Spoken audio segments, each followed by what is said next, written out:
Good morning. Thank you for being here today. We will be providing a brief update on the response to Hurricane Irma. We have Secretary Duke from the Department of Homeland Security, Secretary Rick Perry from the Department of Energy, Administrator Long from FEMA, as well as Lieutenant General Williams from Air Forces North. With that, I'll ask Secretary Duke and Secretary Perry and Administrator Long if you will please join us out here.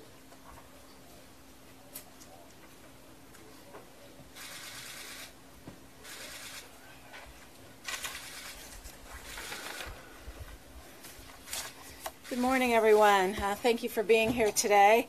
Yesterday, I traveled to Naples and Fort Myers, Florida, with Secretary Trump, First Lady, Vice President Pence, Senator Rubin, and Secretary Perry to survey the damage and meet the survivors of Hurricane Irma. I applaud Governor Scott and President Trump and all of the first responders who are doing everything in our power to stay ahead and also respond to this terrible storm.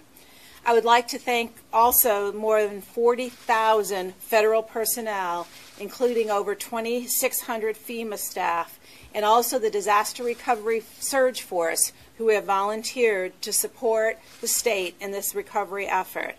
There's also many other federal agencies, including the U.S. Department of State, Defense, Interior, and Homeland Security, other components that have deployed thousands of people to provide logistical support for commodities, employ search and rescue, as well as conduct damage assessments to advance recovery efforts. Secretary Perry will talk a little bit about energy, but I wanted to thank the 32 states that have provided mutual aid to Florida to support restoration of electrical power. It's important to note that the damage caused by Hurricane Irma is very different than the destruction we saw in Texas. For one, all 67 counties of Florida have been affected by the hurricane. And in addition, in Florida, we are seeing true wind damage of hurricanes, not a flood event like we saw in Texas.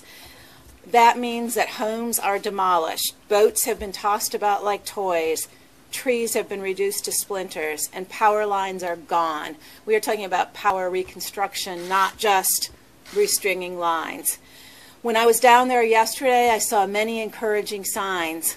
Like in Florida, we saw Samaritan's Purse there as a not-for-profit, feeding and giving water to those displaced by this horrible storm. Also saw medical teams and elderly community making sure that each person had the medical care they needed to get them through this very, very difficult time. This is a different kind of disaster than Harvey, but our goals are the same. Our primary goal is protecting lives and the safety of those affected by Hurricane Irma. We know that many are frustrated by the delay in returning their homes, but we support the local law enforcement in their decision to make sure it's safety first as they control the movement of people in these devastated areas. We are here to help the American people return quickly to their homes as quickly as safety allows. And also to help with the Florida Keys, particularly hit, we have a ship that will be arriving tomorrow with berthing for 600 first responders that will allow us to further accelerate the restoration of the Florida Keys. And I thank you all for being here today and supporting us and supporting Governor Scott in this recovery effort. All right. All right, folks. As the Secretary said, I was with the President and the Secretary and Secretary Perry as well yesterday and put boots on the ground in South Florida to make sure that we were making appropriate progress. In addition to that, I was also in the Virgin Islands, U.S. Virgin Islands this week, meeting with Governor Mapp as well as Governor Rosselló in Puerto Rico. And, it's a complex disaster. As Secretary Duke was explaining, this is way different than Harvey because in Harvey, the damage was confined to, less than 50 counties within one state. And then we had some pockets of damage, obviously, in Louisiana. But this is spread across multiple jurisdictions, multiple states, and several island territories, which makes the logistical response to this very complex. And in regards to how complex the nature of this response is, I do feel that progress is being made, but let me be clear, we understand there's a lot of work left to do.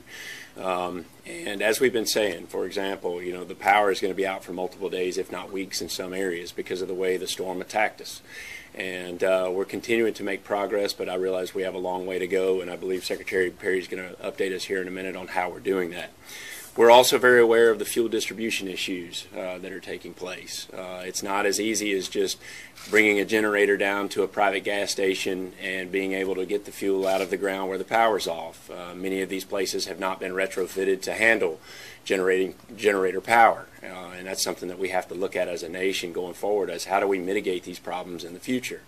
The other thing is that support of human services, whether it's medical facilities to those that have been displaced, is ongoing. It's a very challenging event, but America needs to understand too that over 200,000 people were most likely sheltered in this event, and we've got that down to under 10,000 people and still in shelters remaining now in Florida, which is a tremendous effort by the whole community. It's not just FEMA, it's working through our state partners, and it's the whole community coming in to volunteer at those shelters, and in many cases help those folks out to find transitional housing until the situation is alleviated for their situation.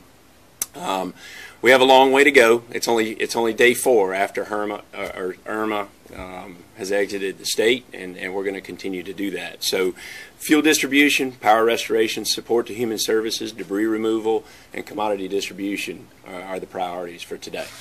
And we're going to continue to do that. And then hopefully our search and rescue teams are wrapping up in Monroe County today.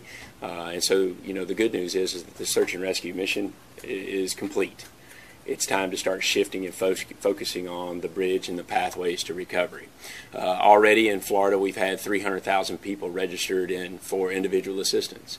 We need to, if you've been impacted, continue to try to find online access to disasterassistance.gov. And then you can also call 1-800-621-FEMA if you have access to a landline. Our disaster survivor support teams are going out into the field to try to help people to get into those systems.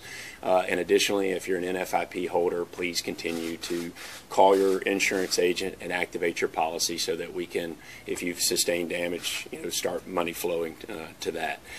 With that, I'm going to turn it over to Secretary Perry for an update.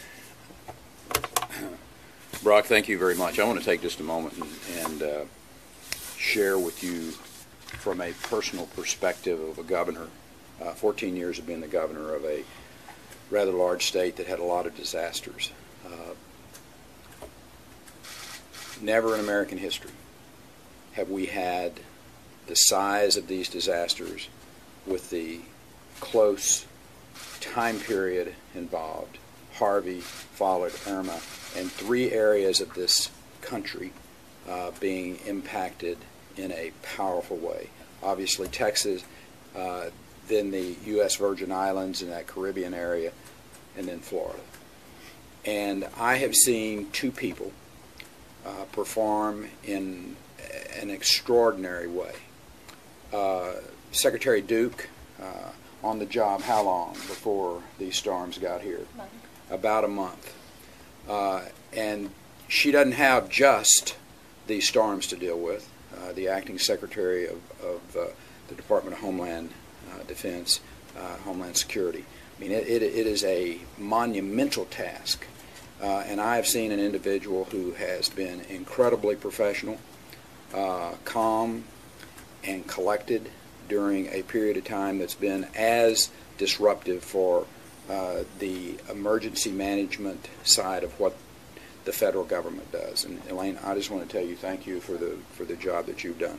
Brock Long, who I've known for some period of time, this is, you can't, I couldn't come up with a scenario that would be any more challenging for a FEMA director than what we have just been through.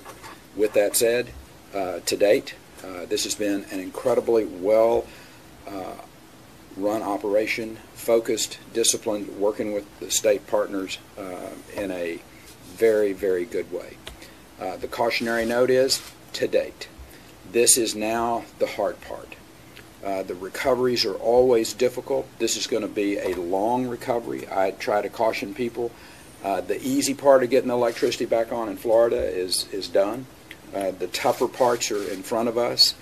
Getting people back headed towards normalcy is going to be a real challenge. So I just want to caution people that I know there's going to be some short tempers. There's going to be people ready to get back in. There's going to be, but this federal government, the state government, the local governments are working diligently and to get people back, get the supplies into place where that they can be cared for in a proper way. Let me address three things.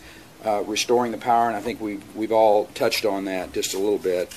There are now good progress. The energy sector, the private side of the energy sector, again, just a monumental task. They had 60,000 workers that were, I think some 250 investor-owned utilities were put into action. The power, public power utilities, electric cooperatives from across the United States and Canada, I might add, have come in. You talked about, I got out at the airport, pole trucks. I mean, just supply after supply ready to go in and get the power back into place. That is remarkable what they've done. The speed of which they have gotten Florida back, I think we're close to 70%. I don't want to pitch out any numbers, but I mean it's a pretty large percentage of folks by the end of the weekend. Still ongoing restoration, and there's some reasons that this has happened. I mean, and this is something that the director and I have talked about going forward, making sure that the states and the local entities realize that you're going to have the opportunity to rebuild and rebuild in a thoughtful way, sure, in preparation for the next storm. And that's what happened. We had better interagency and private sector coordination. We had much better mutual assistance among the industry members. We had substations and equipment that were shut down very efficiently because we knew this storm was coming. We knew what the potential was. We had the hardening of Florida's electrical infrastructure, things like smart meters, for instance, that have been put in. Going forward, we need to think through what are the next challenges, what are the things that we're going to do now that cause us problems today that we can change and do a different way so that we don't have that as a problem the next storm that comes in. Brock touched on the fuel situation, and overall the fuel stocks remain high. Our Energy Information Administration is the source of that information. Most of the ports have been reopened, if not all of the ports have been reopened. Jacksonville, Tampa, Port Everglades, oil product tankers. Again, Secretary Duke was very important in the waiving of the Jones Act so that we could make sure we didn't really care which flag fuel was able to come into the ports on, as long as they came in and get fuel in as much as we could. There were no issues with pipelines transporting to that part of the world. The Strategic Petroleum Reserve, in Harvey, we were able to release, I think we authorized up to $5 million. I think we've had $3 million that went in, so refineries could stay up and try to keep the fuel flowing. That has not been required at this particular point in time. I talked about the Jones Act waiver. The last thing I want to say, and this has been, the Secretary mentioned this as well, first responders. Again, a great example of, in this case, Americans helping Americans, Floridians helping Floridians, and the DOE, the Department of Energy, and our emergency workers. We had people literally in emergency management centers in the Virgin Islands. There are people who put their lives in jeopardy for their American citizens, and I will be forever grateful to our federal employees and to those private sector individuals. So with that, I think we can open it up to any questions, Brock. Well, I want to make sure our partners with the Department of Defense, General Williams as well. General Williams, do you have any I'll be here to answer any DOD questions that might come our way. Yep. So one final thing too is we also are maintaining our full visibility of Jose.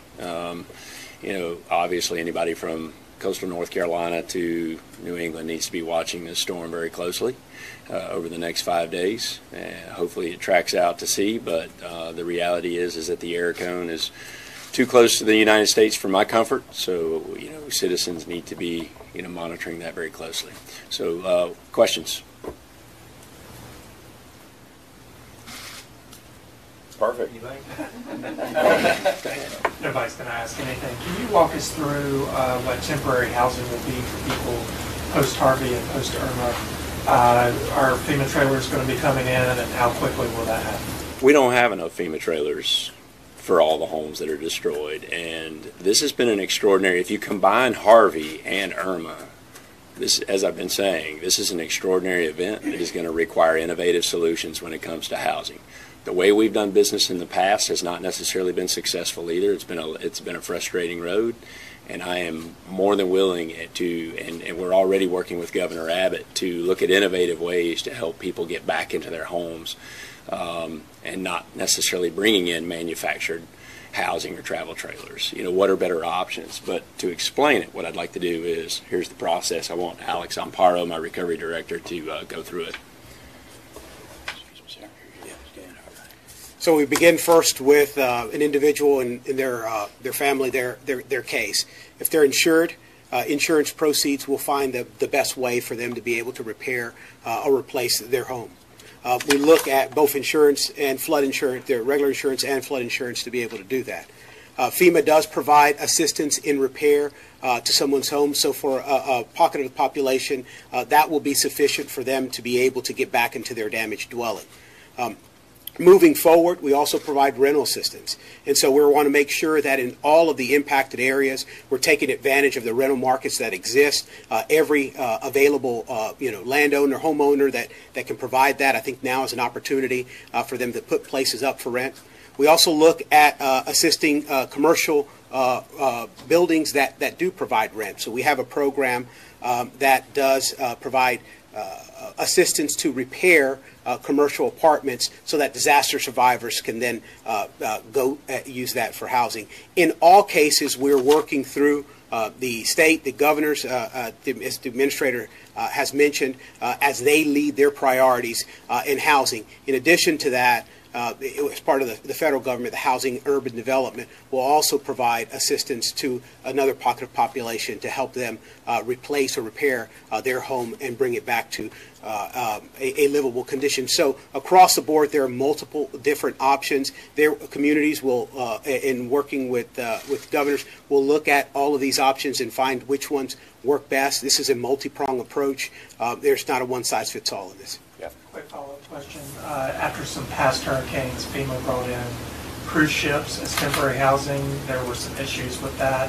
Can you rule out that you're even looking at cruise ships this time, or is that something that is on the table? Yeah, that's not a long-term solution for anyone, right? We are bringing in some berthing ships for first responders because it's very intermittent, but it's not a long-term solution. So what we're doing right now is keeping the long game in mind and understanding that we have to have some transitional way. And not to mention that I just mentioned the hotel and motel.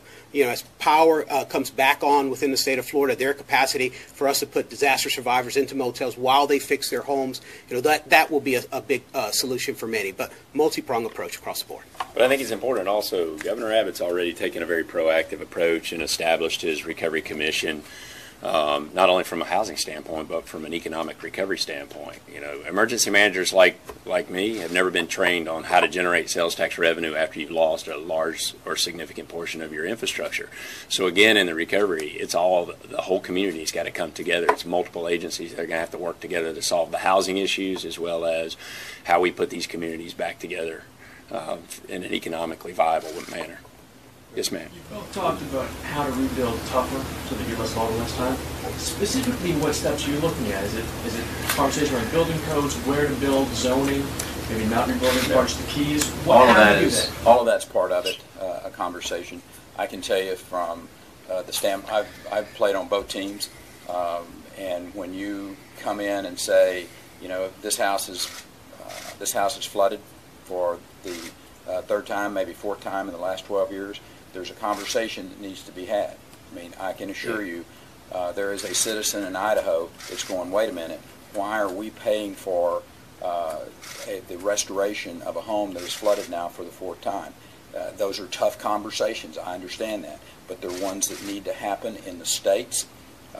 Those, frankly, are state issues. However, it's federal dollars that are going to be flowing into those states. So these are tough questions that need to be asked. I shared with you one of the reasons that Florida was more prepared for this storm than they would have been if it had come a decade ago, with the hardening, the smart meters, those types of things. Right now, that's not what we're focused on, though. And I think it's really important that we stay laser focused on the short-term recovery, people's health and well-being at this particular point in time. I mean, there's a lot of work that's got to be done right now, and there will be time in front of us, but not as much as we'd probably like, Brock. Well, and the other thing, too, that I think is very important is that local elected officials and state representatives control their own destiny when it comes to the way they want to mitigate their jurisdictions. I don't have enough money to be able to do it for everybody, and I think that this event is a huge opportunity to sit down, hit the reset button for local elected officials to understand land use planning to building codes to, making sure that proper plans are in place for hospitals, care facilities, schools, you name it, for all hazard purposes. And not only that, but it's structural mitigation and non-structural mitigation. So I look at it in two ways. We got a long way to go to create a culture of preparedness, as I've been saying. Citizens have to understand the vulnerabilities of where they work, live, and play. And, far too often, many citizens can't put their hands on $500 cash due to asset poverty. And we've got to overcome that. We've got to get people to save enough money to be able to overcome emergencies as well as these disasters, but also how do they harden their own facilities and businesses and continuity of operations plans for their businesses. I think just a quick follow-up, state and local responsibility. Have either of you talked to officials in Texas or Florida about the importance of looking at codes? Oh, yeah. Well, daily conversations. Been going on for a long time. I give you an example. There have been pieces of legislation, I'm probably in both states, that would have better prepared, and the cost versus benefit analysis was done, and in some places they looked at it and said, well, that's just going to cost us too much money, and we're taking a chance on whether or not that's really going to happen. And the fact is, our hindsight's always a lot better than our foresight. But Florida's an example of it. They had a piece of legislation that would have required gasoline stations to be retrofitted so that they could take generators. They decided not to pass that, and I'm sure it was because they did a cost-benefit analysis and somebody said it cost too much money. I don't know that, but my point is there are a lot of decisions that we need to be thinking about going forward at the state level to decide whether or not these are precautions that need to be put into place to take care of their citizens going forward. And in Texas, Governor Abbott, a little bit further into recovery, he has set up a commission in Texas. I'll be going out there next week to support his start of that commission, but they will be looking comprehensively at recovering housing, schools, and other community. Yes? This is a hurricane really given the expected terrorist incident Monday, can you give us an update on the Homeland security picture here? I was going to close with London. Anyway, first of all, I'd like to send our prayers and our compassion to those people in London and England in general. We, as Secretary Perry said, at Homeland Security, we are not just a hurricane response. We are domestic security, and terrorism still stands strong. The terrorists want to attack the United States and every other country that they can to regain strength. It is a confirmed act of terrorism in the London Tube. There are 18 people that have been injured, no confirmed deaths. But the terrorists are showing that they are taking every horrible action they can take to try to raise the visibility. And I think that we stand with London and the United States and the United Kingdom in saying we will not be defeated, and we will conquer these terrorists. The threat level here is not specifically raised, but it has been continually high. We have been working specifically on aviation security, raising the baseline for that. But we will be looking at this and seeing if there's any specific threats. But as we're seeing with this London tube incident, a lot of these are opportunities rather than a specific global threat. Let's have the last question. Secretary Perry, you mentioned the SPR and how that was used after Harvey, and while it's not been used, as you said, post-Irma, I'm wondering if this experience in the past few weeks, has that changed at all your feelings on the administration's proposal to cut the SPR by half? I think this is a good example of why we need a SPR. I remind people on a regular basis, I didn't write that budget. And you know, the president brought me in not to agree with him on everything. He brought me in because of my experience of running the 12th largest economy in the world for 14 years. And I'm a big believer that it makes sense for us to have a strategic petroleum reserve. Now, I think what the president was asking is it structured properly? Is these two places and the cost of keeping those up year after year the best way? Is there a more efficient way to run a strategic petroleum reserve? Those are all very, very good questions and questions that should be asked. But there was never, from my perspective, this issue of get rid of the strategic petroleum reserve. That was never part of the message here. It was, is there a better way to do this? Is the amount of oil in there the right amount? And, you know, these two storms may change everyone's opinion about that because this has never happened before. And so our job is to make sure the United States never gets surprised, whether it's by a natural disaster or whether it's by an attack by terrorists. And again, I'm quite comfortable that the President's response on this, or I should say these disasters, has been as well handled as any administration that I have knowledge about, and I go back for about 30 years of state and federal work. So thank you all for coming and being with us today. Good day.